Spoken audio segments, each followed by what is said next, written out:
Usa ang missing samtang 23 ka mga tao ang gi-rescue sa mga sakop sa San Fernando Municipal Disaster Risk Reduction and Management Office ug sa Philippine Coast Guard sa unang adlaw sa bagong tuig, Enero 1. Mga biktima giingong paingon unta sa Bohol sakay sa usa ka pump boat aron unta motambong sa usa ka birthday party dihang nahitabo ang insidente. Sayra nato ang update sa mong insidente sa live report ni Fem Marie Dumabok. Fem?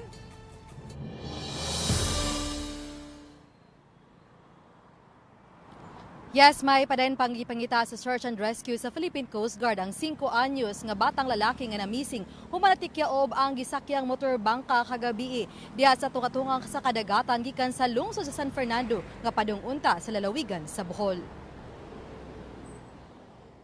Mato di Pantalyon Bosquet ang Operation and Warning Officer sa San Fernando MDRRMO nga pasado las 8 gabi nakadawat sila og tawag nga pakitabang kalabot sa nalunod nga pambo. Giingon nga 24 ka mga tawo ang sakay niini og pulos magkabanay nga taga Barangay Manipis sa Dakbayan sa Talisay.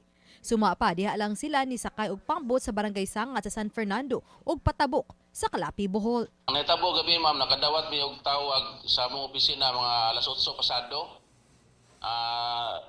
Concerned citizen ma'am sa ilahang kaliwat rapod nga nitawag sa amo nag-report nga naay nalunod nga bangka. Ang ilahang purpose dito motambong sila birthday sa ilahang lolo.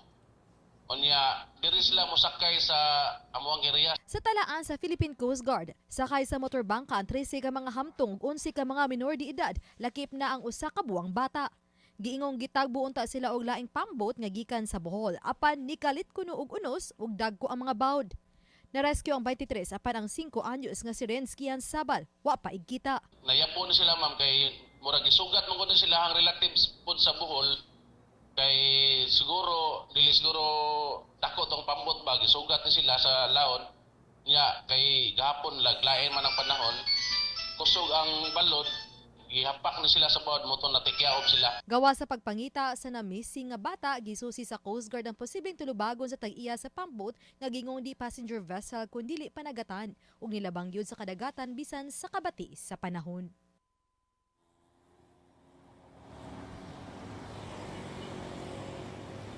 May nasuta sa Philippine Coast Guard nga parihong unregistered ang duha ka mga motor bangka ang gikan sa lungsod sa San Fernando ug ang gikan sa lalawigan sa Bohol nga mo nitagbo sa ditikyaob nga motor bangka. Nasuta usab nga pareho silang di otorisado nga mopasakay og mga pasahero ug parihong wala pa gyud gikuha og clearance gikan sa Philippine Coast Guard sa ilang paglawig. May Fem, kumusta? Nagpadayon pa ba ang search and rescue operation ni mga orasa?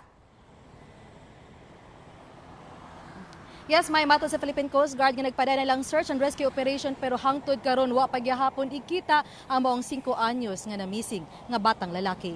May Daghang salamat, Fem Marie Dumabok.